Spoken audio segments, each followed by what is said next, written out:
លឺត្រឹមសំឡេងវង្វេងអស់ក្លិនឈ្ងុយឈ្ងប់ល្អសំឡឆ្នាំងដីសំឡសត្វត្រីមានរសជាតិឆ្ងាញ់តែត្រូវប្រយ័ត្នសំឡត្រីក្រាញ់រៀងរសសំឡឆ្ងាញ់ប្រយ័ត្នឆ្លាក់ឆ្អឹងច្រណែននឹងបុណ្យចំណូលនឹងបាបចិត្តឆ្អុយឆ្អេះឆ្អាបឥតនរណាដឹងសំដីពិរោះពឹសពុលក្នុងនឹងសំដីឲ្យដឹងដុតដល់សន្តានបែបបត់មាត់កល្អតែនឹងមុខក្រោយស្អុយគោក្រកហួសពីការស្មានមាត់ជួយជោគចែវជើងជន់រំខាន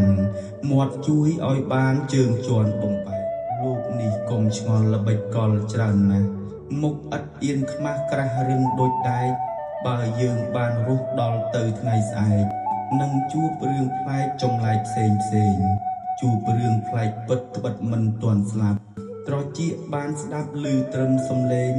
របួសដល់ចិត្តដូចត្រូវលំពេងនាំឲ្យវង្វេងព្រោះតែចិត្តគិតដូច្នេះត្រូវប្រុងសតិស្មារតីរឿងកើតចាស់ថ្មីគឺជារឿងពិតកើតឡើងមានហេតុឲ្យពិសោធន៍ចិត្ត